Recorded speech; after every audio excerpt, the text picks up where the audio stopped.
सौम्य श्रीवास्तव सौम्य वर्षा जी का एक खत, जिसका शीर्षक एक खत उसके लिए, पढ़ने की कोशिश करता हूं।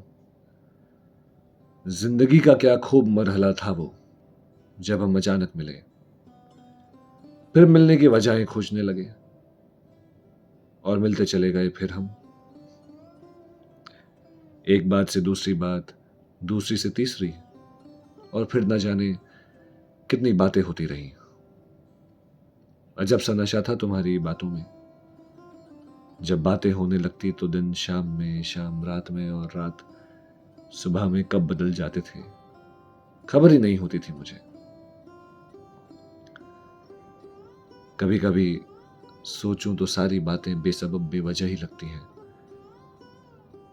लेकिन उन बेवजह सी बातों के बगैर दिन गुजारना कितना मुश्किल होता है, ये तब समझ आया जब वो बातें कम होने लगी तुम्हारी तरफ से। अगर शिकायत करने का जी चाहे तो भी करूं कैसे? हक भी तो नहीं दिया तुमने शिकायत करने का। तुम शायद समझ नहीं सकते, या समझ के भी जताना नहीं चाहते। आज हमें एक दूसरे से बात किए महीनों गुजर गए। कभी कभी सोचती हूं कि जैसे मैं याद करती हूं, शायद तुम भी करते होगे वैसे ही। कितनी बार सोचा भी है कि एक बार तुमसे पूछ ही लूं, कितनी बार सोचा भी है कि एक बार तुमसे पूछ ही लूं कि याद नहीं आती क्या तुम्हें मेरी। और फिर यह भी सोचा कि तुम भी तो पूछ सकते हो मुझसे कि कभी याद नहीं आती तुम्हें मेरी।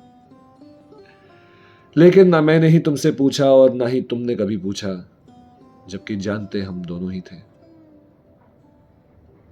कभी महसूस किया है तुमने कि कि बेचैनी को हद में समेटकर सुकून के जल से ढाकना कितना मुश्किल होता है। सोचती हूं कि काश हम मिले ही ना होते, या मिलकर भी मुलाकातों के सिलसिले के पहले कदम पर ही ठहर गए होते हम, तो ये कदम इतने मुश्किल ना होते। इन्हें आखिरी कदम नहीं लिखा मैंने, क्योंकि इंतजार कभी आखिरी नहीं होता, बाकी ही रहता है वो हमेशा ही। और ये भी हकीकत है, बेनाम मुरासिम के खाते में बेसूद तड़प ही आती है शायद।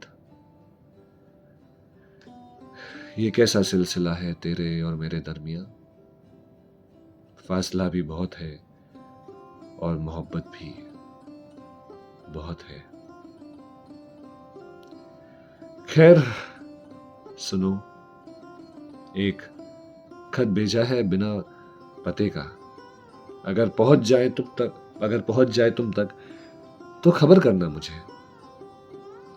फिर उसने खत के पीछे लिखा था, अगर पहुंच गया तुम तक ये खत तो अगली दफा तुम्हारे नाम के साथ अपना नाम भी लिखूंगी।